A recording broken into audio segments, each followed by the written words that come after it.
Welcome to Risk Management 101, How Not to Blow Your Account. If you're a Forex trader, especially a beginner, this lesson could literally save your trading account. We all enter the Forex market dreaming of profits, but the reality is sobering. Studies and broker data show that roughly 70–90% of retail Forex traders lose money and eventually quit. Why? In large part because they ignore risk management and fall prey to emotional mistakes. It might sound simple, but mastering how to control risk is the #1 factor that separates surviving traders from those who blow up. In this video, we'll break down the core principles of Forex risk management in a clear, practical way. You'll learn about proper position sizing, setting smart stop losses, and choosing a sensible risk-reward ratio. We'll discuss the dreaded risk of ruin, essentially how traders blow their accounts, and how to avoid that fate. We'll also tackle the psychological pitfalls like FOMO, fear of missing out, and revenge trading that can wreck even a good strategy. By the end, you'll have a solid framework and checklist for managing risk, plus a capital preservation mindset to help you survive and thrive long-term in trading. Remember, Forex trading is not about hitting the jackpot on one trade. It's about staying in the game. As legendary trader Paul Tudor Jones put it, don't focus on making money, focus on protecting what you have. With that in mind, let's dive into why most traders fail and how you can avoid blowing up your account. Most Forex traders fail to achieve lasting success, and it usually comes down to a combination of poor risk management and destructive psychology. We just mentioned the striking statistic. Up to 70–90% of new traders end up losing money and quitting. These losses often aren't due to a lack of market knowledge. They're due to avoidable mistakes like taking on too much risk, not having a plan, or letting emotions run wild. One major reason is coming in underprepared. New traders often treat Forex like a get-rich-quick scheme. They dive into trades without proper education or strategy and with unrealistic expectations of huge profits. When things inevitably go wrong, they have no risk controls to protect them. Poor risk management is cited as a top reason for failure. Many beginners skip even basic precautions like managing leverage or setting stop losses.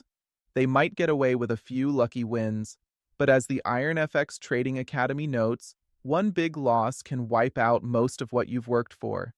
Eventually, that big loss will happen if you trade without safeguards, and it can erase weeks or months of small gains in an instant. Another reason so many fail is psychology. When you're trading, your own instincts can betray you.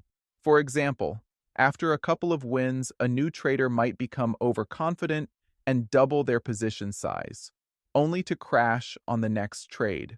Or, after a string of losses, frustration kicks in and they start revenge trading, trying to win it all back in one go. An experienced trading coach observed that the most common cause of failure is revenge trading and poor risk management combined. In other words, emotional trading without risk rules is a recipe for disaster. We'll delve more into these psychological traps later, but keep in mind that discipline and a solid plan, not hot tips or gut feelings, are what keep traders in the game. The good news is that by understanding why others fail, you can make sure you don't become just another statistic. The core issues of excessive risk, lack of strategy, and emotional trading all have solutions. It starts with treating trading like a business, not a casino. You need to manage risk on every trade, stick to a plan, and control your emotions. In the next sections, we'll explore exactly how to do that. First up, deciding how much to risk per trade so that no single loss can blow up your account. Success in trading isn't luck, it's strategy. At XM, you get everything you need to grow: professional-grade platforms, free daily market analysis, and real-time trading tools. Join a global community of traders who choose XM for its reliability, speed, and fairness. With over 15 years of experience and multiple international awards, XM is built for results. Your next trading opportunity is just one click away. Click the link in the description, Trade, learn, and grow with XM Broker today. One of the first rules of risk management is determining how much of your account to risk on any single trade. This is crucial. Risk too much, and a few bad trades could wipe you out. Risk a sensible small percentage, and you can survive losing streaks. So, what's safe? Most professional traders and educators will tell you risk very small per trade, usually no more than 1 to 2% of your account each time. In fact, many seasoned Forex traders stick to 1% or less. It may sound overly cautious, but it's about survival. As one trading guide put it, reducing your risk per trade to around 1% of your account protects your capital. It means slower growth, but a far lower chance of ruin. Why 1%? Consider this. If you risk 10% of your account on a trade and it goes wrong, you've lost 10% in one shot.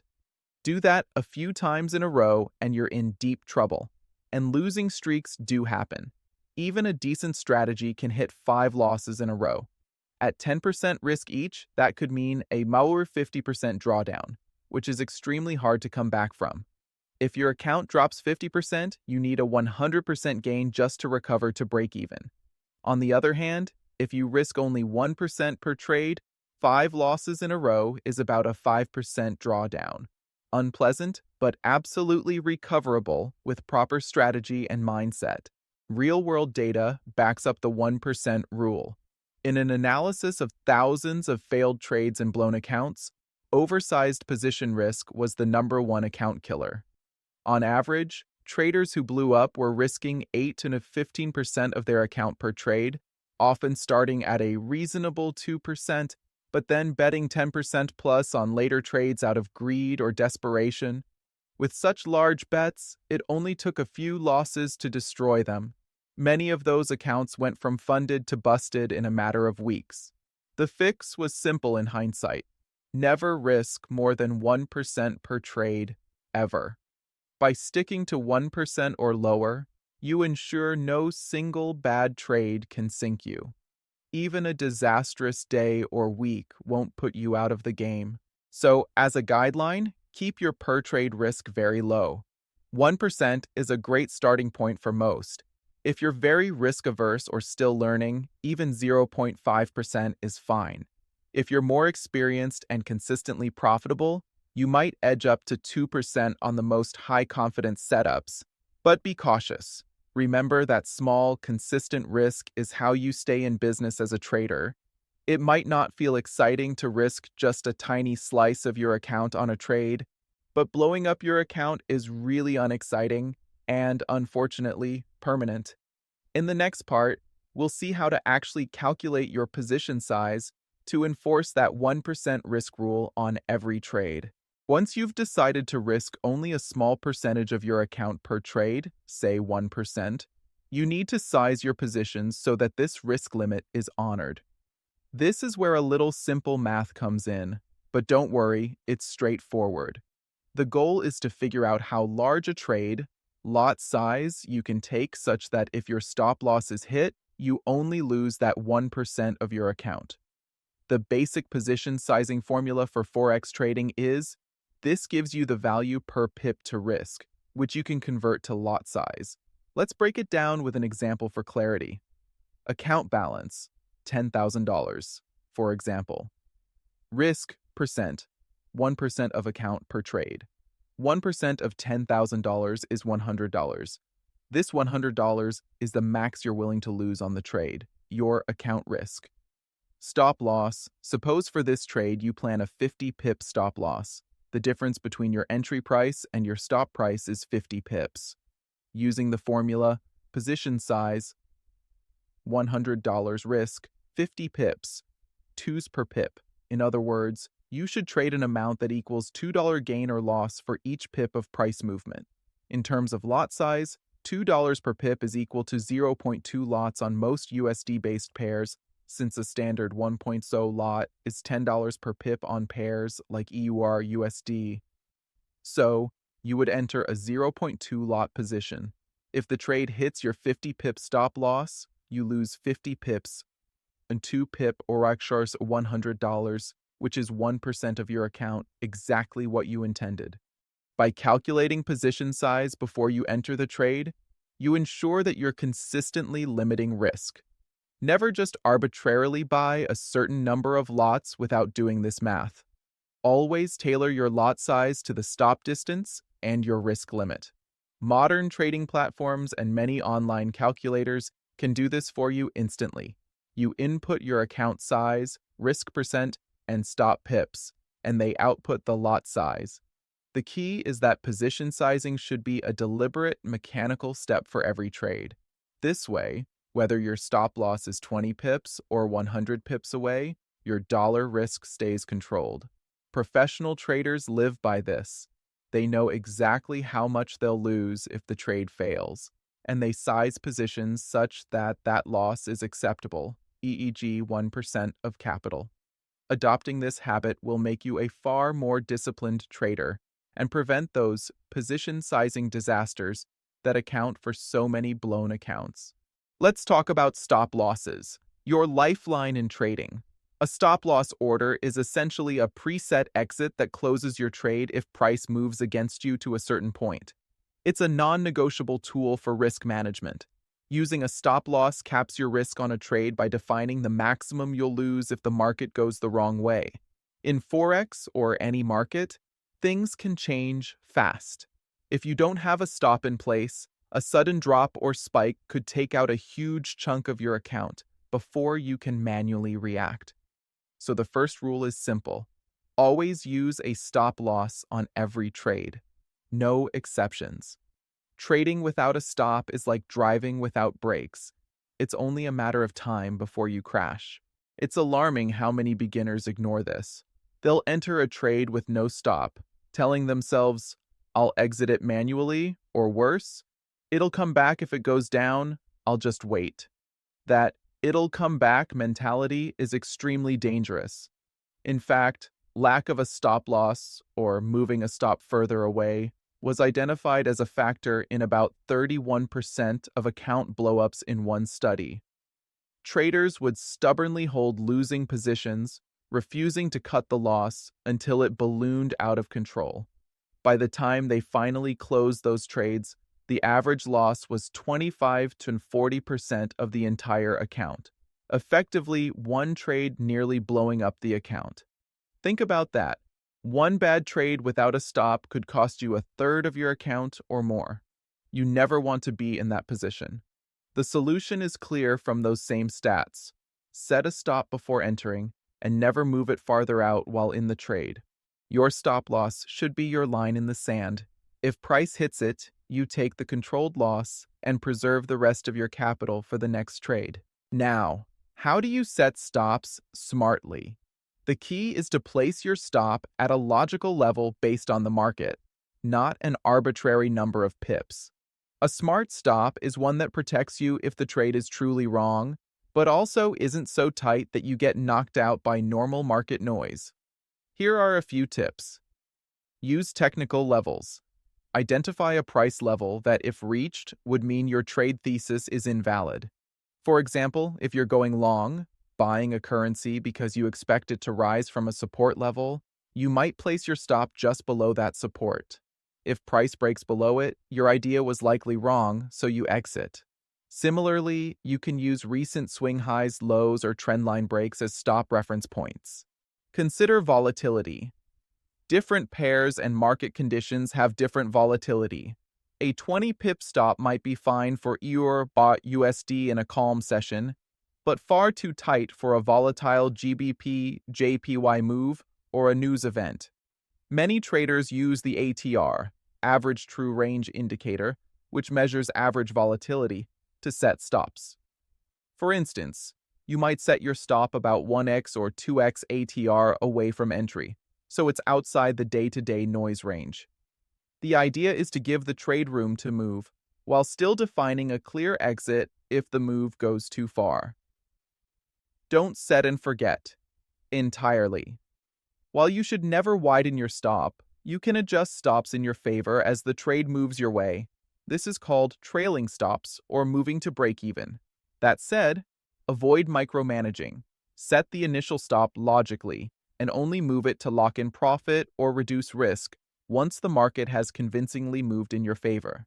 The bottom line? Never trade without a stop, and place that stop at a reasonable location that balances protection with giving the trade a fair chance. If your analysis says a good stop level is, say, 50 pips away, but you're not comfortable losing that much, don't shrink the stop arbitrarily. Instead, reduce your position size, as we covered earlier, so that 50 pips of risk equals your 1% or whatever risk budget. By using stops correctly, you ensure that no single trade can deal you a catastrophic loss. You take small, controlled losses when you're wrong, and you live to trade another day, which is exactly the goal. Risk-reward ratio, often written as RR, is the ratio of how much you're risking on a trade to how much you stand to gain. It's another cornerstone of good trading. In practice, if your stop loss is 50 pips, your risk, and your take profit target is 100 pips, your reward, that trade has a 1.2 risk-reward ratio, risking 1 unit to potentially make 2 units. If your potential reward was 150 pips, it'd be 1.3, and so on. Managing your risk or reward on trades is crucial for one simple reason. It determines what win rate you need to be profitable. Beginners often overlook this. They might consistently risk, say, $100 to try to make $100. That's a 1.1 ratio. Nothing inherently wrong with 1.1 if you can win more than half your trades, but what if you win only 50%?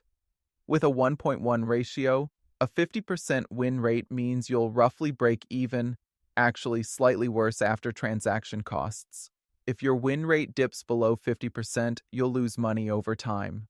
Now consider aiming for a higher reward ratio. Many experienced traders favor a 1.2 or 1.3 risk-reward ratio or even higher. Why? Because with, say, 1.3, you can win less than half your trades and still come out ahead.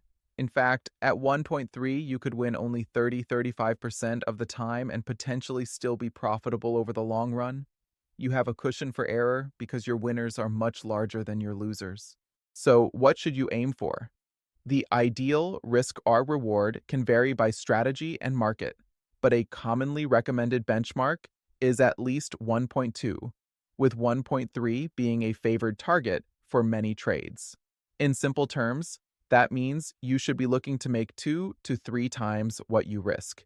If you risk $100, try to make $200 or $300 on the trade. This doesn't mean every single trade will achieve that.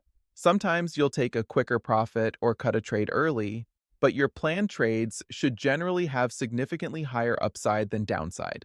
Here are a few practical tips on risk, reward. Plan your exits, both stop and target.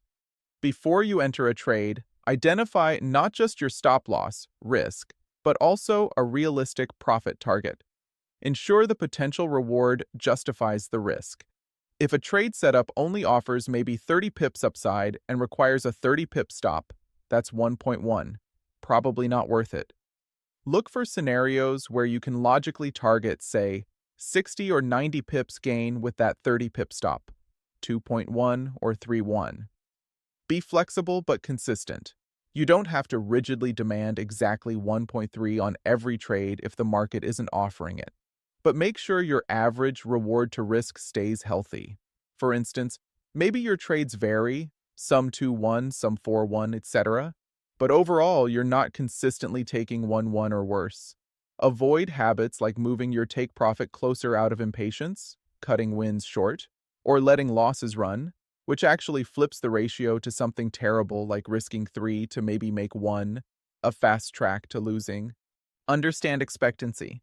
This is a slightly advanced concept, but useful to know. Expectancy is your average outcome per trade. Win percent, average win. Loss percent, average loss.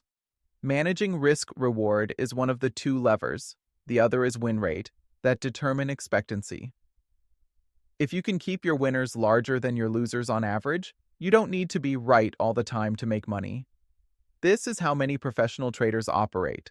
They might win only half or less of their trades, but because they cut losses quickly and let winners run to 2R, 3R, or more, they are profitable overall. In summary, aim for a healthy risk-reward ratio on your trades. A commonly cited guideline is, don't take a trade unless the potential reward is at least twice the risk. If you adopt that, you'll automatically filter out some bad trades. You'll also find it psychologically easier to take small losses, knowing that your planned winners are bigger. Over time, maintaining solid risk-reward discipline goes hand in hand with risk per trade to create a favorable edge. You risk small, you aim for significantly more than you risk, and even with modest accuracy, you can grow your account steadily. The phrase risk of ruin refers to the probability of losing so much capital that you effectively ruin your account, either hit zero or so low that recovery is statistically unlikely. In plain terms, it's the risk of blowing up. As a trader, your number one job is to minimize this risk to as close to zero as possible. Let's explore how accounts get blown and how risk management prevents it. Imagine a trader with a $1,000 account who risks 25% on each trade. It sounds crazy, but many beginners do take huge bets relative to their account, often unknowingly by using high leverage. We'll cover leverage next. What happens if this trader hits a string of losses? In just 4 losing trades, they'd be down from $1,000 to roughly $316, a 68% drawdown, and a couple more losses would wipe the account completely. The risk of ruin in this scenario is enormous. In fact, you can calculate risk of ruin mathematically if you know your win probability and risk per trade. The higher the fraction of your account you risk each time, the greater the chance that a run of bad luck, or bad trades, will push you past the point of no return. There's a well-known piece of math related to this, the drawdown to recovery spiral. If you lose 50% of your account, you need a 100% gain to get back to even.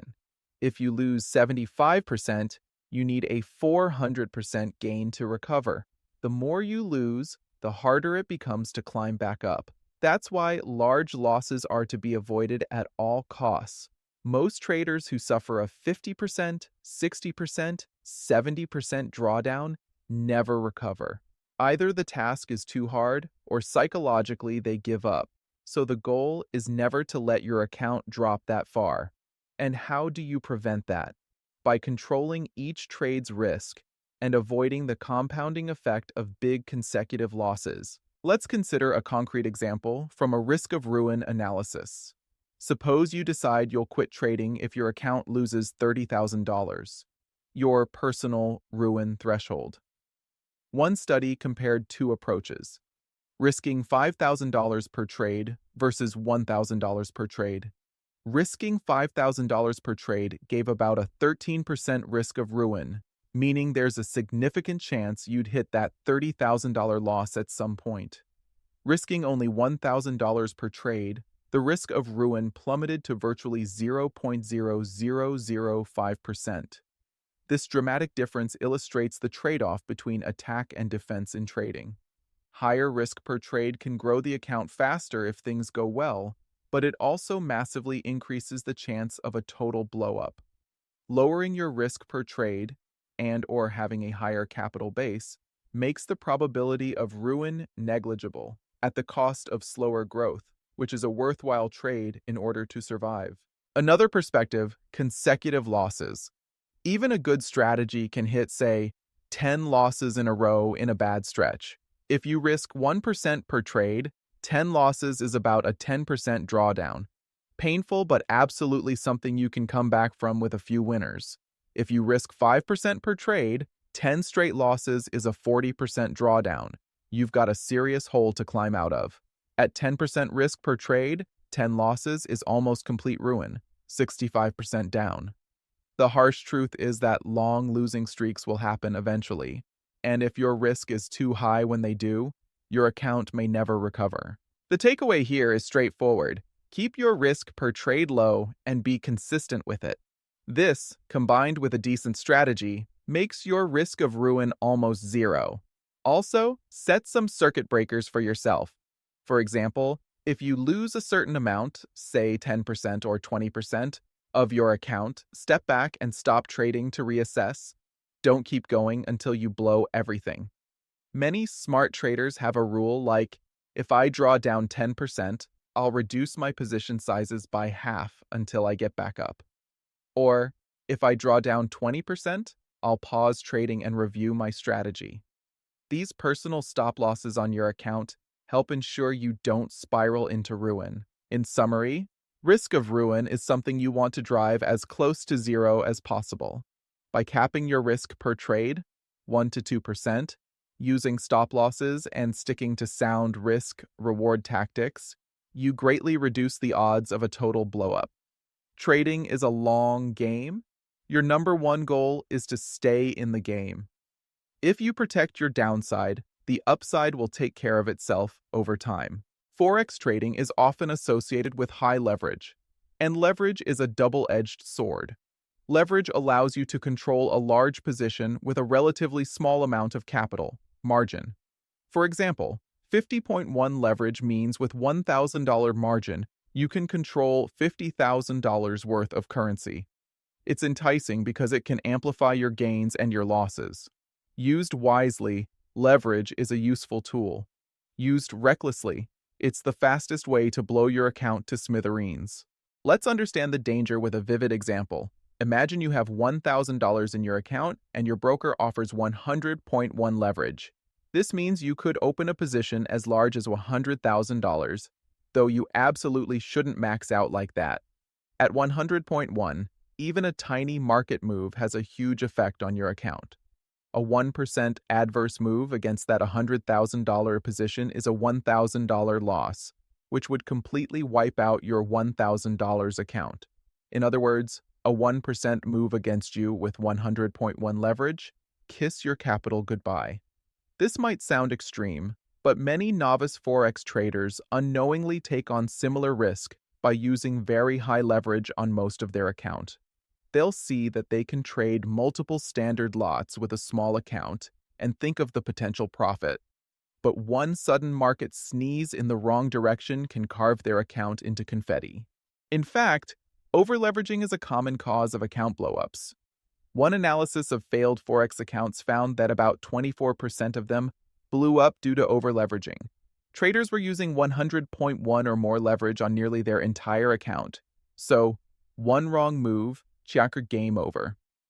It only takes a normal day's volatility in Forex, which can be 0.5% to 1% or more, to trigger margin calls or massive losses if you're that heavily leveraged. High leverage and big position sizes also amplify the impact of slippage and spread. You might get taken out of a trade at an even worse price in fast markets, deepening the loss. So, how do we use leverage responsibly? Here are some guidelines. Just because it's available doesn't mean you use it all. Having 100.1 or 50.1 leverage available doesn't mean you should always trade at that capacity. Professional traders often use a fraction of the leverage available to them. For instance, they might effectively be leveraged 2-1, 5-1, or 10-1 on their trades even if 51 is offered. It's totally fine and wise to use far less than the maximum. Align leverage with risk per trade. If you are following the 1-2% risk per trade rule, you'll naturally be kept in check regarding leverage. For example, if you have a 10K account and risk 1% or 100 on a trade with a 50 pip stop, your position might be around 20K in currency, 0.2 lots. That's only 2.1 leverage on your account. Problems arise when traders use high leverage to take huge positions relative to their stop. If you try to risk 10% on that same 10K account with a tight stop, you might lever up to 50.1 without realizing, and a tiny price fluctuation could hit your stop and cost you 1K, 10%. Always calculate the actual dollar risk and keep it within your limit. This inherently keeps your effective leverage in a reasonable range. Use leverage to diversify, not magnify risk.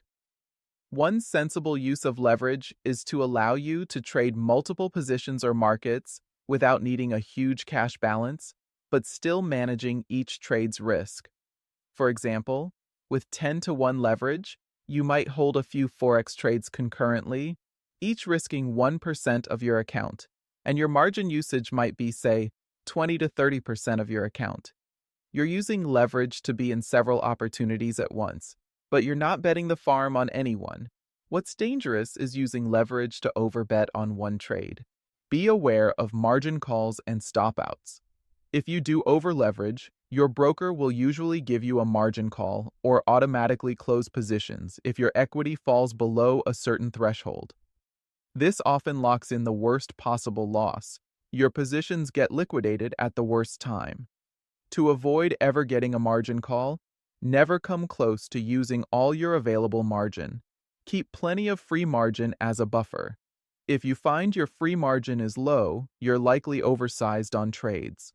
In summary, treat high leverage like a power tool, with respect. It can do great things if used correctly. For example, allowing you to trade without a huge account by only using small portions on each trade. But it can also cut you badly if misused. A common recommendation is for beginners to keep effective leverage at 10-to-1 or lower. This might sound conservative, but it ensures that normal market movements won't vaporize your account. Remember, it's not about how big you can trade, it's about how long you can trade. Use leverage modestly so you can withstand the market's ups and downs and stay in the game. Mastering the mechanics of risk, position sizing, stops, leverage, etc., is half the battle. The other half is mastering yourself. Even a solid trading plan can be sabotaged by psychological pitfalls. The big ones you'll hear about are fear of missing out, FOMO, and revenge trading, along with overconfidence, greed, and fear in general. Let's unpack these and how they lead traders to blow their accounts, and more importantly, how to avoid them. FOMO, fear of missing out. This is the anxious feeling that a big move is happening and I'm not in it. I need to jump in now or I'll miss the profit. Every trader experiences this at times. Maybe you're watching a currency pair rocket up 100 pips in an hour on some news, and you didn't catch it. Heart pounding, you hit buy at market just to be part of it, often right near the top. The result? You bought late, right when the professionals are taking profits, and the market reverses on you. What could have been a winning day turns into a loss because you chased the move. FOMO makes you abandon your plan and act out of impulse. It can cause overtrading, taking subpar entries, and oversizing positions because you feel sure this is the big one you can't miss. The irony is that chasing trades out of FOMO often leads to buying tops or selling bottoms, since you're late to the party. To fight FOMO, you have to accept a key truth. There will always be another opportunity. Missing a trade is not the end of the world. A missed trade costs you nothing but a bit of regret, whereas a bad impulsive trade can cost you real money. Train yourself to say, if I miss the move, so be it. I'll catch the next one, according to my plan. Stick to predefined setups and criteria for entries. Some traders literally post a note on their monitor. Did I plan this trade, or am I FOMOing? If it's the latter, they skip it. Remember, the market isn't going away. Patience pays, impulse costs. Revenge trading. This nasty pitfall is the flip side of FOMO. Instead of fearing you're missing out on gains, you're furious about losses and want to get back at the market. Revenge trading typically happens after a trader takes a big loss or a series of losses. Instead of cooling down, they immediately jump back in with a larger trade or a flurry of trades to try to win back the money. Emotion is driving, logic is out the window. As one trading educator quipped, revenge trading is when emotion takes the wheel and kicks logic into the back seat. Overtrading because you're angry is a great way to start piling up losses. It's akin to a gambler who, after losing a big hand, doubles their bet in anger, usually leading to even bigger losses. Revenge trading often leads to over-leveraging and abandoning stops because you're so sure you need this trade to work.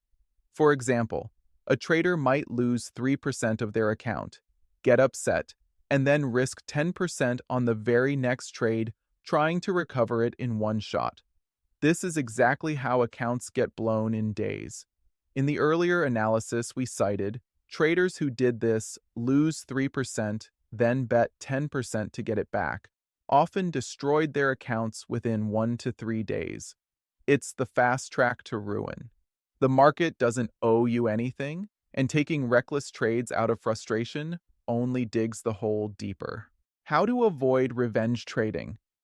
The moment you feel that surge of anger or desperation after a loss, that urgency to make it back, step away. Literally, take a walk, shut down your platform if needed. Many successful traders have a rule. If they lose a certain amount in a day, say 3% of the account, they stop trading for that day. This cool-off period prevents the spiral of bad decisions. It's also important to reframe losses in your mind. They are a normal part of trading, not something to avenge. One technique is to set a daily loss limit, like that 3%, and treat it as a personal max. Once hit, you're done until tomorrow. This removes the temptation to fight the market when you're not in the right headspace. Other psychological pitfalls. Greed and overconfidence can cause you to ignore your rules. This trade looks so good, I'll just triple my usual position, I can't lose, which usually ends poorly. Fear can cause you to exit winners too early or hesitate on good setups, messing up your risk-reward. Ego can make you hold a losing trade because you can't be wrong, turning a small loss into a massive one. All these tendencies are part of being human, but they are amplified in trading if not kept in check. The antidotes. The best weapon against psychological pitfalls is having a firm trading plan and risk management rules, and sticking to them. When you have predefined max risk, stop loss, take profit, number of trades per day, etc., it acts as a barrier to impulsive acts.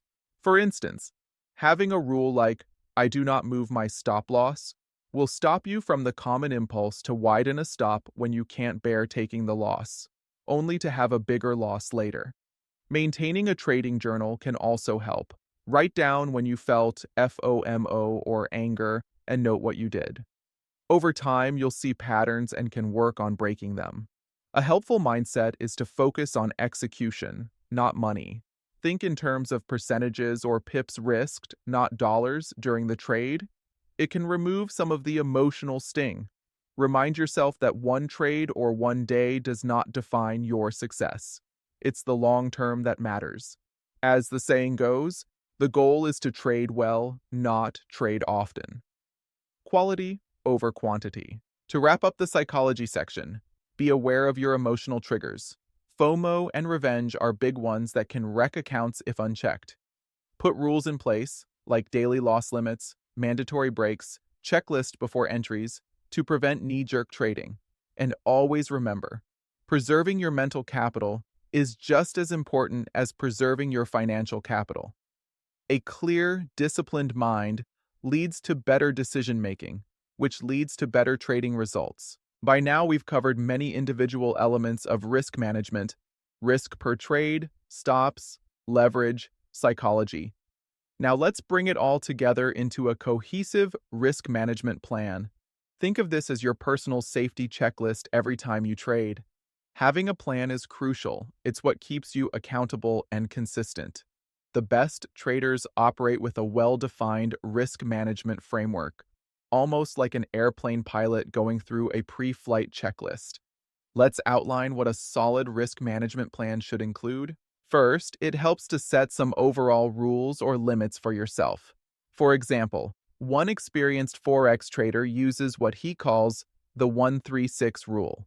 Maximum 1% risk per trade, max 3% loss in a single day, max 6% loss in a week. If he hits 3% down in a day, he stops trading for that day. If he hits 6% down for the week, he stops for the week. This simple framework has literally saved his account multiple times during rough periods. You might adopt similar limits tailored to your own tolerance. The idea is to prevent a bad streak or a lapse in discipline from snowballing beyond a certain point.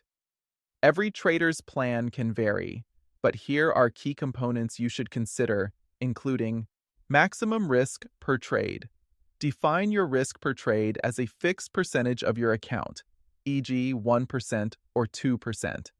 This is the cornerstone that ensures no single trade can do outsized damage. As we demonstrated, this should be small. Generally, 1% is a prudent choice. Commit to this number and use the position sizing formula to enforce it every trade. Stop-loss rules. Pledge to always use a stop-loss order. Your plan can include specifics like how you place stops, e.g., beyond the last swing high-low, using ATR x 1.5, etc., but at minimum it should state that every trade must have a stop.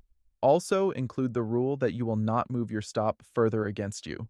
Once set, the stop can only stay the same or be moved in your favor. 2. Reduce risk or lock in profit. This prevents the fatal error of giving losing trades more rope. Besaba. Risk-reward criteria. Set a guideline for acceptable risk-reward ratio. For instance, I will aim for trades with at least 1.2 RR. I will generally not take trades that offer less than 1.1.5 reward for the risk. This keeps you from expending capital on low-quality setups. It forces selectivity. You only take trades that have a favorable potential payoff relative to the risk. Daily and weekly loss limits.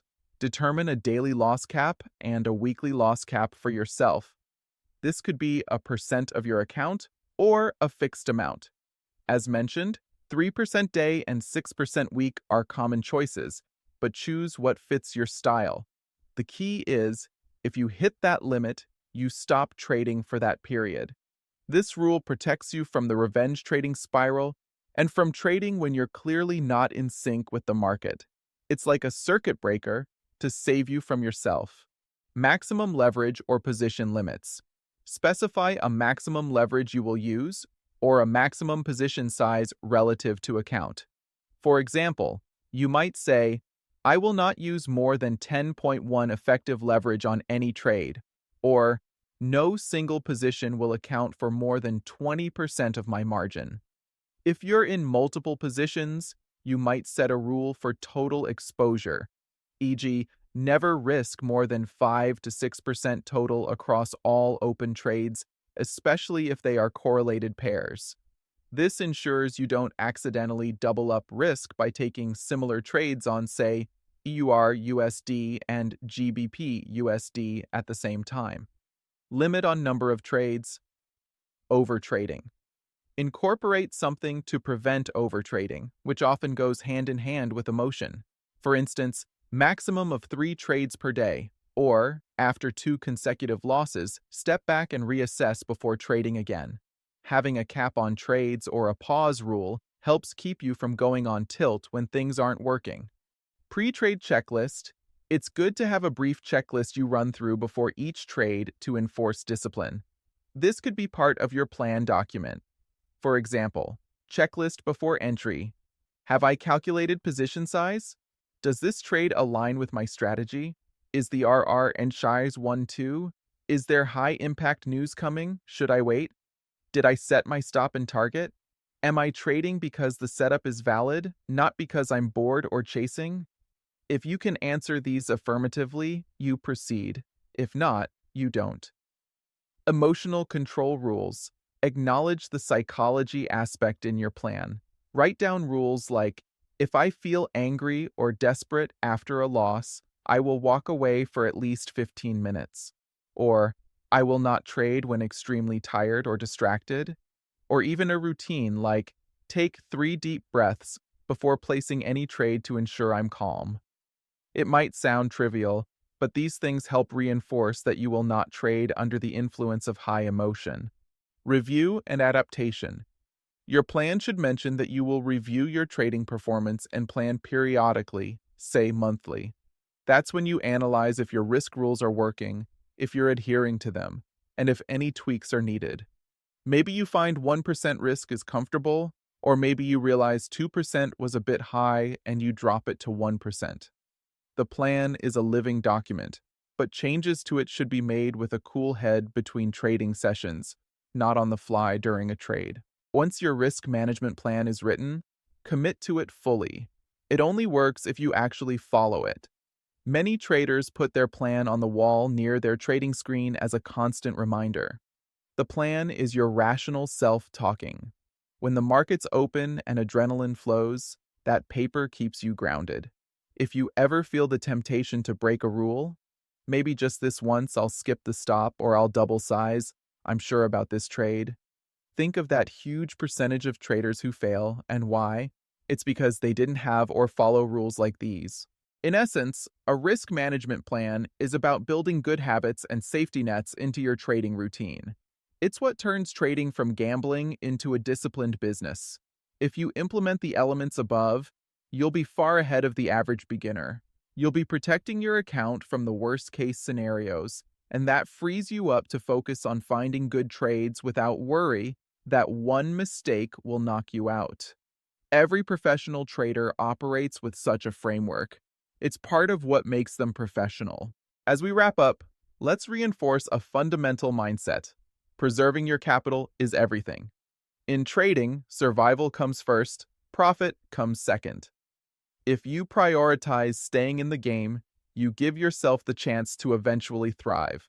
Blow up, and the game is over. This might seem obvious, but it's worth drilling into your psyche. Every risk management rule we discussed boils down to this ethos of capital preservation. The famous trader Paul Tudor Jones said it best. I'm always thinking about losing money as opposed to making money. Don't focus on making money. Focus on protecting what you have. The top traders are almost obsessed with not losing. They know if they guard against the downside, the upside will take care of itself. Here are some final tips to internalize this mindset and keep your accounts safe for the long haul. Think like a risk manager. Imagine your job is not trader, but risk manager for a trading business. Your first duty is to ensure the business doesn't go bust. Before any trade, ask, how much could I lose? Can I live with that? What's the worst case scenario? If a potential loss is too high, you adjust or don't take the trade.